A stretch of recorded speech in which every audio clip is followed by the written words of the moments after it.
नमस्कार, राज्यसभा टीवी में आपका स्वागत है। मैं हूं आरफा खानम शेरवानी। आइए सबसे पहले नजर डालते हैं खास खबरों पर। अब से थोड़ी देर बाद प्रधानमंत्री का राष्ट्र के नाम संबोधन। नोटबंदी के बाद आर्थिक रोड मैप पर कर सकते हैं बड़ा ऐलान। राज्यसभा टीवी पर सीधा प्रसारण।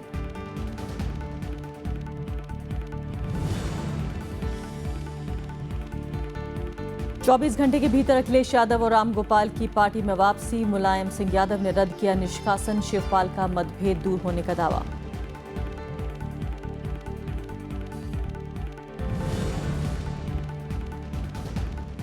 अरुणाचल की राजनीति में नाटकीय मोड़। बीजेपी की बनी सरकार। पीपीए के 23 विधायक बीजेपी में शामिल। स्पीकर ने दी विलय को मंजूरी।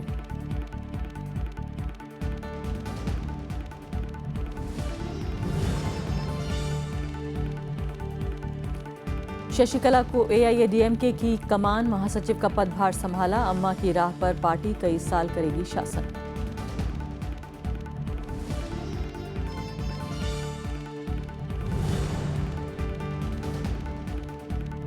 और दिल्ली के उपराज्यपाल बने अनिल बैजल। हाईकोर्ट के मुख्य न्यायाधीश ने दिलाई शपथ। निर्वाचित सरकार के साथ मिलकर काम करने का जताया भरोसा।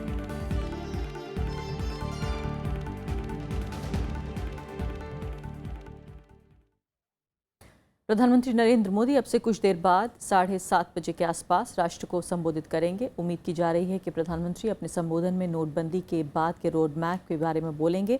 उनके भाषण में डिजिटल भुगतान पर खास फोकस रहने की भी उम्मीद है। इससे पहले प्रधानमंत्री ने 8 नवंबर को राष्ट्र के नाम संबोधन दिया था। इस संबोधन में उन्होंने 500 और 1000 के पुराने नोटों का प्रचलन बंद करने की घोषणा की थी। प्रधानमंत्री के संबोधन का आप राज्यसभा टीवी पर सीधा प्रसारण देख सकते हैं।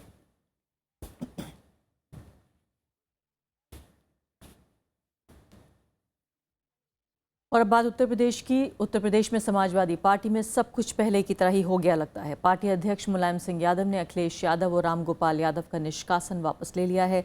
लखनऊ में मुलायम सिंह यादव के साथ अखिलेश यादव और आजम खां की बैठक के बाद इसका ऐलान किया गया।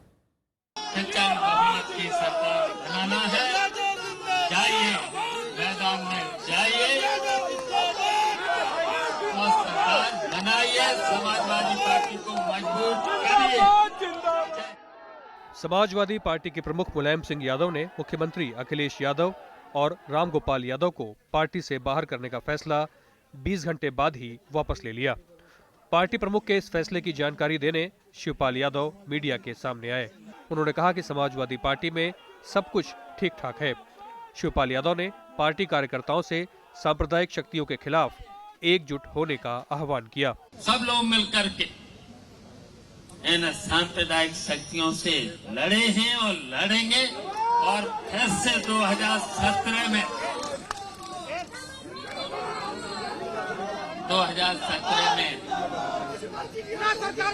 उन्हें पूर्ण बहुमत की सरकार बनाएंगे। कोशिश में तो मैं बहुत जमाने से था कि ये इख्तलाफात कम हो, खत्म हो, दूरियां घटनी भी चाहिए और अगर मिट सकती हूं तो मिटना भी चाहिए।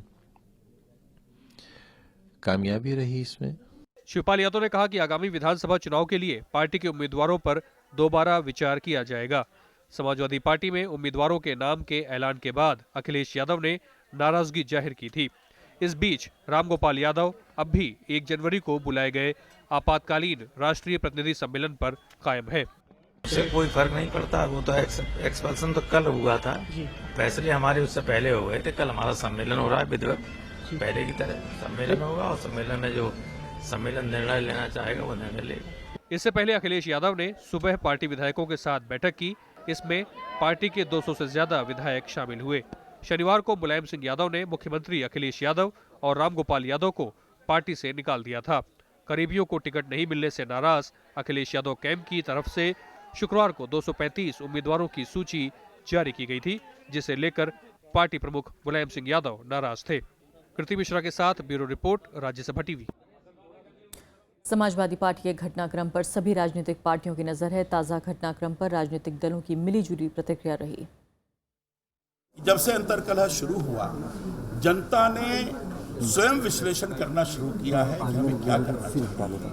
और जब उसके सामने समाजवादी पार्टी की ये अंतर्कलह की स्थिति और बहुजन समाज पार्टी जो पहले जिस स्थिति में थी, भ्रष्टाचार चरम सीमा पर था, दोनों की तुलना करने के पश्चात जनता ने मानस बना लिया है कि भारतीय जनता पार्टी के अलावा उत्तर प्रदेश में न तो कोई सुशासन दे सकता है और न ही कोई विकास की प्रक्रिया को तेज कर सकता है। कांग्रेस कभी भी दूसरे राजनीतिक दलों के आंतरिक मामलों पर टिप्पणी नहीं करती, पर एक सच्चाई ये है कि समाजवादी पार्टी को अपने अंतर्कलह का निर्णय स्वयं करना है। फैमिली ड्रामा चल रहा है और एपिसोड 1, एपिसोड 2, एपिसोड 3 रोज एक नया एपिसोड आता है और फिर जब एपिसोड पूरा हो जाता फिर हम तो आज ये सब फैमिली ड्रामा करके अगर आप जनता का ध्यान बांटने की कोशिश कर रहे हैं या जनता की आंखों में धूल झोंकने का प्रयास कर रहे हैं तो ये एक असफल प्रयास है। अब जनता को इस सबसे कोई लेना देना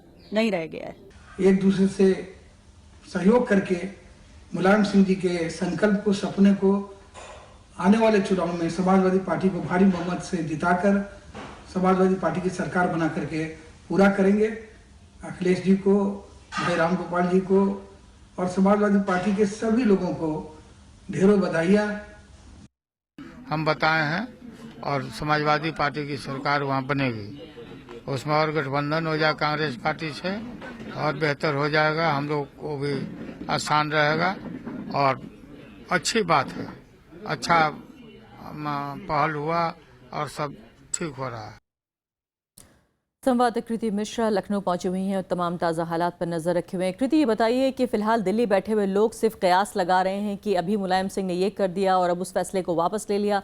मैं आपसे ये जानना चाहती हूँ कि जमीन पर किस तरह की सच्चाई आपको नजर आ रही है, क्या गेम प्लान आखिर मुलायम सिंह का और समाजवादी पार्टी का रहा?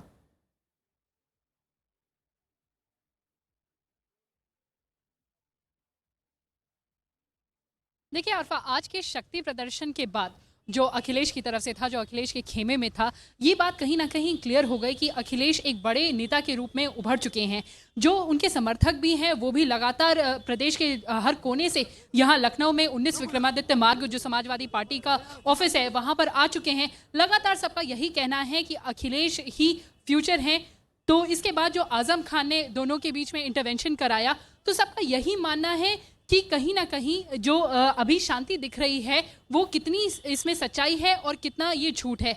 जो जानकार हैं वो इस पर डिवाइडेड हैं। कई लोगों का मानना है कि कहीं ना कहीं ये ड्रामा है अखिलेश की छवि साफ सुथरी प्रदर्शन करने के लिए, तो दूसरी तरफ कई लोगों का ये भी मानना है कि ये पावर स्ट्रगल है उन लोगों के बीच जिन्होंने ये पार्टी बनाई और अभी फिलहाल के सीएम में। अब मैं 19 विक्रमादित्य मार्ग में हूँ, मेरे साथ कई सारे समर्थक हैं समाजवादी पार्टी के जो कई बहुत दूर दूर से आए हैं, आते हैं, समझ जानने की कोशिश करते हैं। आप कहाँ से आई हैं, क्या मांगा है? मैं मैम कन्नौज से आई हूँ और मैं अखिलेश भैया के समर्थक हूँ और कम से कम 10,000 की भीड़ में आई हूँ और मेरा मांगना यही है कि मैं नवाब सिंह के लिए टिकट मांग रही हूँ और उनको। देखिए आप देख सकती हैं कि लगातार समाजवादी पार्टी के समर्थक बड़ी संख्या में आए हुए हैं यहाँ पर, लगातार कह रहे हैं कि पार्टी 2017 का चुनाव जीतेगी। लेकिन आरफा जो सबसे इम्पोर्टेंट बात है वो है कल के राष्ट्रीय अधिवेशन जो बुलाया गया है। इतनी बड़ी संख्या में एक्सपेक्टेड है कि Samajwadi party supporters turn out करेंगे कि उसका वेन्यू भी चेंज करके राम मनोहर लोहिया लॉ कॉलेज से चेंज करके जनेश्वर मिश्रा पार्क रखा गया है। तो कल सुबह 11 बजे देखते हैं इस पार्टी की क्या रणनीति होगी। जी आरफा। बहुत बहुत शुक्रिया कृति आपका। तो साफ तौर पर वहाँ समर्थकों के अलावा बड़ी तादाद जाहिर है उन लोगों की भी है जो अलग अलग जो 2 लिस्ट हैं निकाली गई हैं, 2 फहरिस्त में, उनमें फंस गए हैं कि आखिर अगर किसी का नाम पहली लिस्ट में है तो वो फाइनल हो गया, दूसरी लिस्ट में है वो फाइनल हो गया, या एक नई जो फहरिस्त जारी होगी अब इस पूरे समझौते के बाद आखिर उसमें कौन ऐसा वाकई किस्मत वाला उम्मीदवार है जिसका कि नाम उसमें शामिल होगा। और ये देख सकते थे हम आपके पीछे वहाँ बड़ी तादाद में वो लोग भी जमा हैं। बहुत बहुत शुक्रिया कृति आपका। आगे बढ़ते हैं खबरों में। अरुणाचल प्रदेश की राजनीति में एक बार फिर से नाटकीय मोड़ आ गया है। राज्य में बीजेपी की सरकार बन गई है। मुख्यमंत्री पेमा खांडू समेत पीपल्स पार्टी ऑफ अरुणाचल के 33 विधायक आज बीजेपी में शामिल हो गए। पेमा खांडू ने दावा किया कि अब उन्हें 47 विधायकों का समर्थन हासिल है। अरुणाचल प्रदेश में पीपल्स पार्टी ऑफ अरुणाचल यानी पीपीए के 33 विधायकों ने बीजेपी में शामिल होने का फैसला किया है। मुख्यमंत्री पेमा खांडू ने कहा कि 60 सदस्यीय विधानसभा में उनको बहुमत हासिल है। Yes, today we have marched from PPA to BJP, and definitely it's a BJP, full-fledged BJP government now. Maybe we have merged out of 43, we have 33 numbers. इससे पहले स्पीकर तेंजिंग नोरबू के सामने पीपीए छोड़कर आए विधायकों की परेड कराई गई। स्पीकर ने इन विधायकों के बीजेपी में शामिल होने को मंजूरी दे दी है। इस बीच बीजेपी ने दावा किया है कि अब अरुणाचल का बेहतर विकास हो सकेगा। People of Arunachal Pradesh have the dream that BJP government should be in Arunachal Pradesh for peace and progress of the state. So under the leadership of Pema Khandu Sonamen and under the leadership of Narendra Modi and Amit Shah, Arunachal will put one step ahead for the development and the peace of the state. PPA में टूट के बाद party में महज 10 विधायक बचे हैं। PPA अध्यक्ष काफा बेंजिया ने मुख्यमंत्री पेमा खांडू समेत 7 विधायकों को गुरुवार को पार्टी से निलंबित कर दिया था। इसके बाद से राज्य में एक बार फिर राजनीतिक उठापटक तेज हो गई थी। Bureau report, Rajya Sabha TV. AIADMK की अगुवाई अब वीके शशिकला करेंगी। आज उन्होंने पार्टी महासचिव पद की जिम्मेदारी संभाल ली। इस मौके पर कार्यकर्ताओं को संबोधित करते हुए कहा कि पार्टी और सरकार अम्मा यानी जयललिता की राह पर ही चलेगी।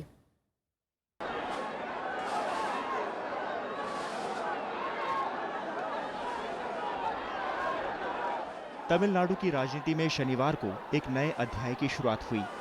वीके शशिकला ने कुछ इस अंदाज में एआईएडीएमके के महासचिव पद की जिम्मेदारी संभाली। इस मौके पर शशिकला ने पार्टी कार्यकर्ताओं को संबोधित किया। इस दौरान वो भावुक हो गईं। जयललिता को याद करते हुए उन्होंने कहा कि पार्टी जयललिता के रास्तों पर आगे बढ़कर अगले कई सालों तक शासन करती रहेगी। துணிச்சலின் பிறப்பிடம் அன்றைக்கு ஆணாதிக்கம் நிறைந்த அரசியலில் இந்தியா முழுவதும் தேடினாலும் ஒரு இந்திராவை தவிர வேறு ஒருவர் இல்லை என்ற நிலையில் நம் அம்மாவின் அரசியல் பிரவேசம்। शशिकला को कमान सौंपने के लिए चेन्नई में पार्टी मुख्यालय को भव्य तौर पर सजाया गया। महासचिव पद की जिम्मेदारी संभालने से पहले शशिकला ने जयललिता की तस्वीर पर श्रद्धा सुमन अर्पित किए। गुरुवार को आम परिषद की बैठक में शशिकला को एआईएडीएमके का महासचिव नियुक्त करने पर मुहर लगी थी। शशिकला बीते 3 दशकों से जयललिता की भरोसेमंद सहयोगी रही हैं। जयललिता के निधन के बाद से महासचिव का पद खाली था। Bureau report, Rajya Sabha TV.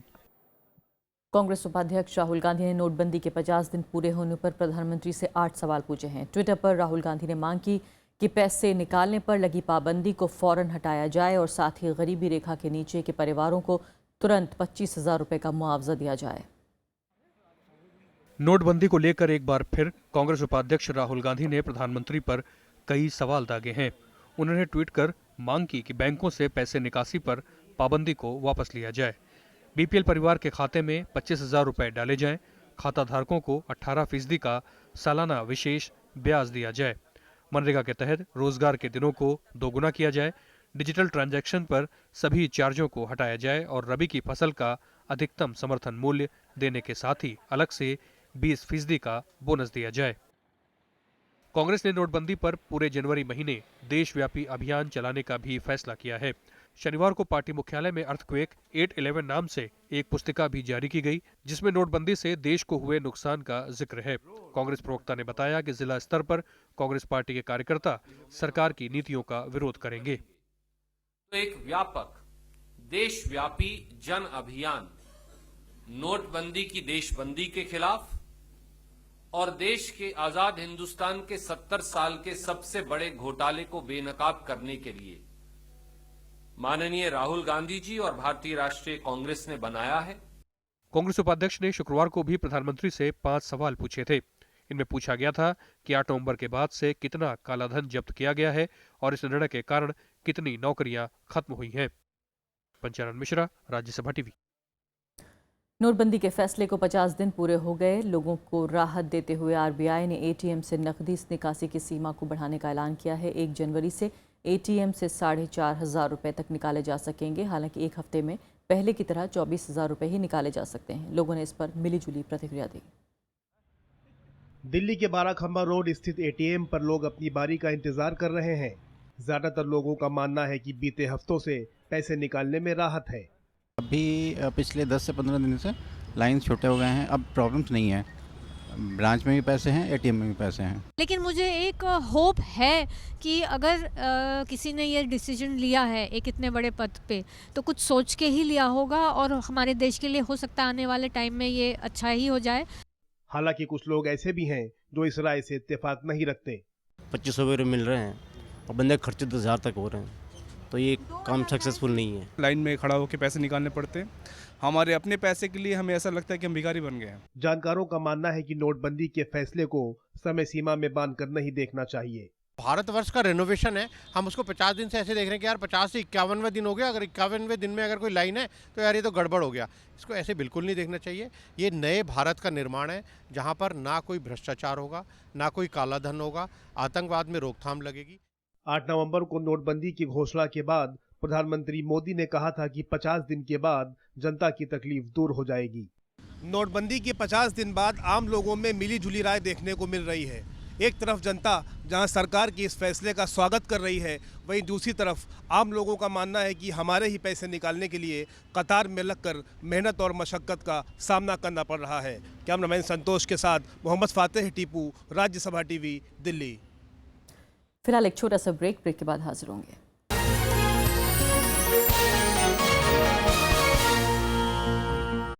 Rajya Sabha TV की इस स्पेशल रिपोर्ट में आपका स्वागत है। मैं हूं इरफान और हम हैं इस वक्त गोवा में भारत के 47वें अंतर्राष्ट्रीय फिल्म समारोह की स्पेशल रिपोर्ट लेकर। फिल्मों का शानदार मेला, देश विदेश की फिल्मों की धूम,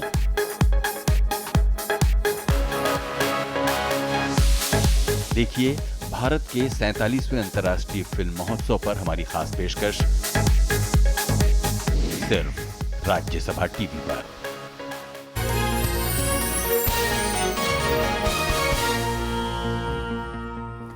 अनिल बैजल ने आज दिल्ली के उपराज्यपाल पद का कार्यभार संभाल लिया है। वो दिल्ली के 21वें उपराज्यपाल बने हैं। नजीब जंग के अचानक इस्तीफे के बाद अनिल बैजल को इस पद के लिए नियुक्त किया गया। अनिल बैजल दिल्ली के नए उपराज्यपाल बन गए हैं। शनिवार को दिल्ली हाईकोर्ट की मुख्य न्यायाधीश जी रोहिणी ने राजनिवास में अनिल बैजल को पद और गोपनीयता की शपथ दिलाई। Office of lieutenant governor of the national capital territory of Delhi. शपथ ग्रहण समारोह में दिल्ली के मुख्यमंत्री अरविंद केजरीवाल, उनके मंत्रिमंडलीय सहयोगी समेत कई जाने माने लोग मौजूद थे। उपराज्यपाल बनने के बाद अनिल बैजल ने भरोसा जताया कि दिल्ली की बेहतरी के लिए वो आम आदमी पार्टी की सरकार के साथ मिलकर काम करेंगे। बहुत बड़ा Delhi is now a huge Megapolis. इसकी प्रॉब्लम्स इतनी ज़्यादा हैं, पॉपुलेशन इतनी है, एरिया इतना है, कंजेशन है, तो कहीं law and order, security, women's safety वगैरह वगैरह, फिर infrastructure, civic communities, you all know, हम लोग सब जानते हैं क्या प्रॉब्लम्स हैं। तो उसको हल करने के लिए जो कुछ होगा भरसक प्रयत्न करेंगे, बैठकर प्रयत्न करेंगे, सबके साथ मिलकर। अनिल बैजल नजीब जंग के इस्तीफे के बाद दिल्ली के उपराज्यपाल बने हैं। नजीब जंग ने 22 दिसंबर को अचानक उपराज्यपाल के पद से इस्तीफा दे दिया था। नौकरशाही में करीब 37 साल का अनुभव रखने वाले बैजल अटल बिहारी वाजपेयी सरकार के दौरान गृह सचिव भी रहे।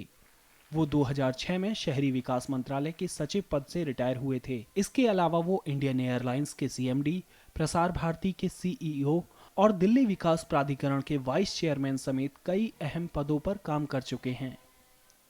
नवविक्रम सिंह, राज्यसभा टीवी।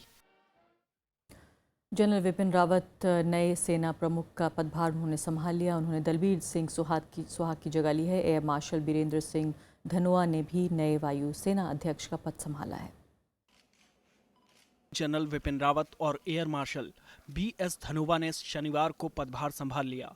निवर्तमान सेना प्रमुख दलबीर सिंह सुहाग ने लेफ्टिनेंट जनरल विपिन रावत को कमान सौंपी। इससे पहले दलबीर सिंह सुहाग ने गार्ड ऑफ ऑनर का निरीक्षण किया।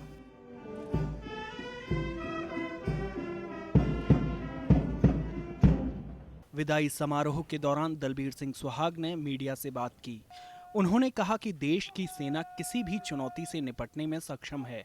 Indian army is the finest and the strongest army in the world. I can only say firstly Indian army is well prepared to undertake any challenge that we may face, whether external or internal. वहीं air chief marshal BS Dhanoa ने नई वायुसेना प्रमुख के तौर पर कार्यभार संभाला। उन्होंने एयर चीफ मार्शल अरूप राहा की जगह ली। इससे पहले निवर्तमान वायुसेना प्रमुख अरूप राहा ने आखिरी बार गार्ड ऑफ ऑनर का निरीक्षण किया। जनरल रावत पाकिस्तान और चीन सीमा के अलावा पूर्वोत्तर समेत कई क्षेत्रों में कार्रवाई का उत्तरदायित्व संभाल चुके हैं। वहीं एयर मार्शल BS धनोवा कई स्क्वाड्रन और भारतीय वायुसेना मुख्यालय के खुफिया निदेशालय में कामकाज संभाल चुके हैं। Bureau report, Rajya Sabha TV. Delhi police के बेड़े में 15,000 पुलिसकर्मी और जुड़ेंगे। आज केंद्रीय गृह मंत्री राजनाथ सिंह ने ऐलान किया कि जल्द ही दिल्ली पुलिस में 15,000 पुलिसकर्मियों की भर्ती होगी। उन्होंने बताया कि गृह मंत्रालय से इस प्रस्ताव को मंजूरी मिल गई है और इसे अब वित्त मंत्रालय की मंजूरी मिलना बाकी है। उन्होंने उम्मीद जाहिर की कि वित्त मंत्रालय से भी इस प्रस्ताव को जल्द मंजूरी मिल जाएगी। दिल्ली पुलिस में इस साल 27,000 पुलिसकर्मियों का प्रमोशन हुआ है। दिल्ली के इंदिरा गांधी स्टेडियम में हुए अलंकरण समारोह में राजनाथ सिंह ने सभी पुलिसकर्मियों को उनके प्रमोशन पर बधाई दी। सरकारी आंकड़ों के मुताबिक मौजूदा वक्त में दिल्ली पुलिस की मंजूर क्षमता 82,242 है, जिसमें 77,083 की भर्ती की जा चुकी है।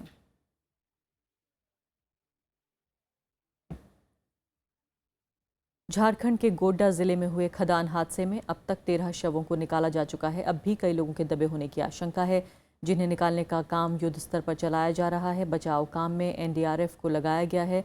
ललमटिया में हुए खदान हादसे के बाद इलाके में दहशत है। मामले की जांच के लिए एक उच्च स्तरीय कमेटी गठित की गई है। ईस्टर्न कोल्डफील्ड लिमिटेड की ये खदान गुरुवार शाम 7:30 बजे धंस गई थी। ये खदान गोड्डा जिले में है।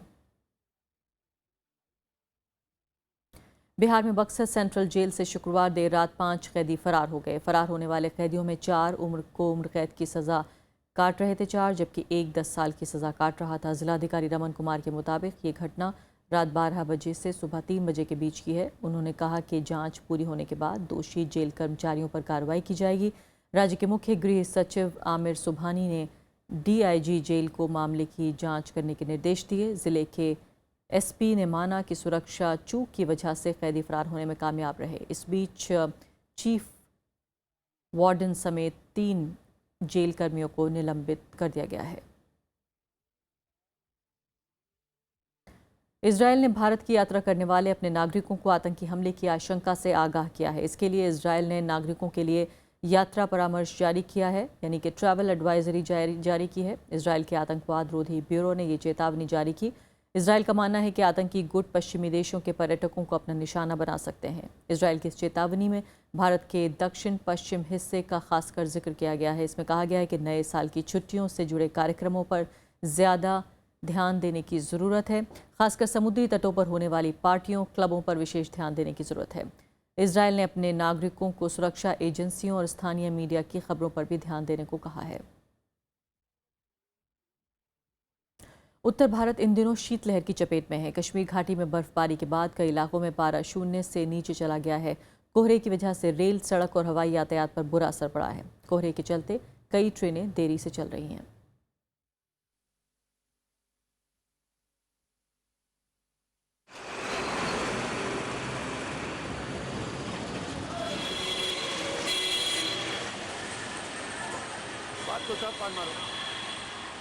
कोहरे की वजह से रेल, सड़क और हवाई यातायात पर बुरा असर पड़ा है। सड़कों पर दिखना कम हो गया है। ज्यादातर इलाकों में कोहरे की वजह से वाहन रेंगने को मजबूर हैं। रेल सेवाओं पर कोहरे की मार ज्यादा पड़ी है। रेलवे के प्रवक्ता के मुताबिक उत्तर की तरफ जाने वाली 70 से ज्यादा ट्रेनें देरी से चल रही हैं। कम से कम 16 ट्रेनों के समय में बदलाव किया गया है। कई उड़ानों का समय भी बदलना पड़ा है। ट्रेनें काफ़ी 17-17, 16-16, 8-8 घंटे कोई ट्रेनें टाइम से अपने कैंसिल हैं और लोग काफ़ी परेशान हैं। स्टेशन पर काफ़ी भीड़ लगी हुई है। बढ़ती ठंड से जनजीवन अस्त व्यस्त है। पहाड़ी इलाकों में पिछले दिनों हुई बर्फबारी ने मैदानी इलाकों की ठिठुरन बढ़ा दी है। बर्फबारी के बाद तापमान में लगातार गिरावट जारी है। शनिवार सुबह श्रीनगर में पारा 3.8 डिग्री दर्ज किया गया।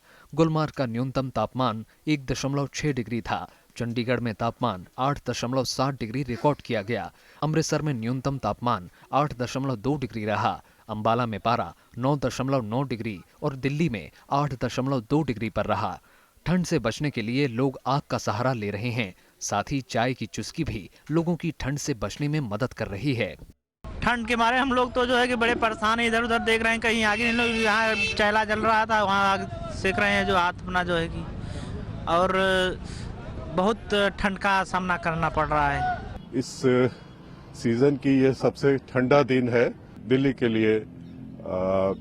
बहुत ही रोशनी नहीं है, ठंड बहुत है।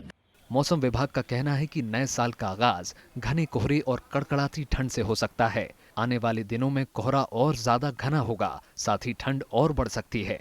Bureau report, Rajya Sabha TV. कुछ कर गुजरने का जज्बा अगर हो तो हर नामुमकिन काम भी मुमकिन हो जाता है। ऐसा ही कुछ कर दिखाया है उत्तर प्रदेश के बुनकर सिराज अनवर ने। सिराज ने अरबी रुमाल तैयार करने वाली तकनीक तैयार की है। अब तक जो रुमाल सिर्फ चीन में बनते थे वो अब भारत में भी तैयार हो रहे हैं और इससे बुनकर मजदूरों को रोजगार में भी फायदा हो रहा है। एक छोटे से कस्बे टांडा में रहने वाले सिराज अनवर ने 15 साल की कड़ी मेहनत के बाद नई तकनीक इजाद की है। पेशे से बुनकर सिराज ने अरब में निर्यात होने वाले अरबी रुमाल बनाने का उपकरण बनाया है, जो अब तक चीन में ही बनाया जाता था। चीन इस रुमाल को 180 रुपए में बेचता है, जबकि यहाँ पर तैयार उसी रुमाल की कीमत 40 से 42 रुपए है। ये रुमाल मतलब हफ्ते में 2 लाख पीस की तैयारी है यहाँ पे, और 1.5 लाख बुनकर लेडीज और सब मिला के इसमें बजे हुए हैं। इससे रोजी रोटी चला रहे हैं। और रुमाल हमारा मुंबई जाता है, मुंबई से सऊदी अरब।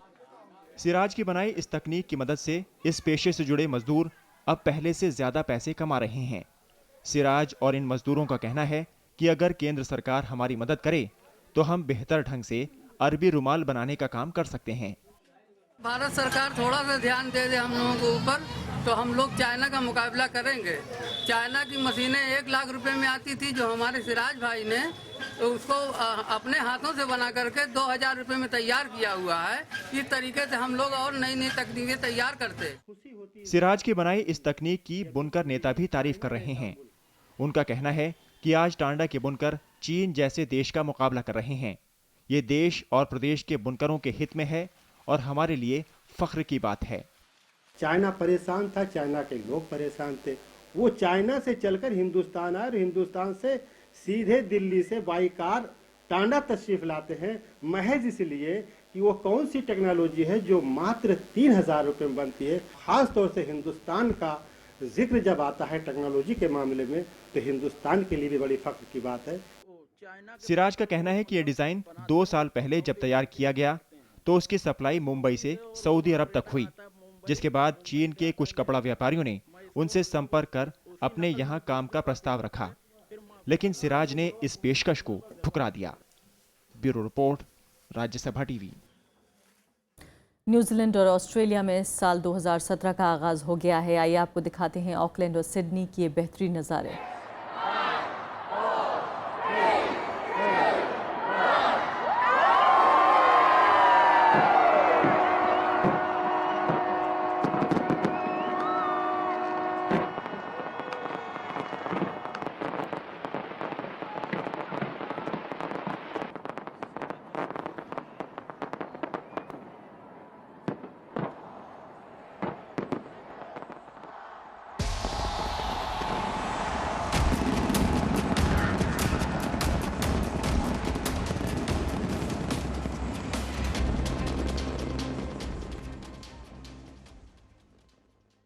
और इस बुलेटिन के ठीक बाद आप देखिए राज्यसभा टीवी पर प्रधानमंत्री का राष्ट्र के नाम संबोधन। नमस्कार।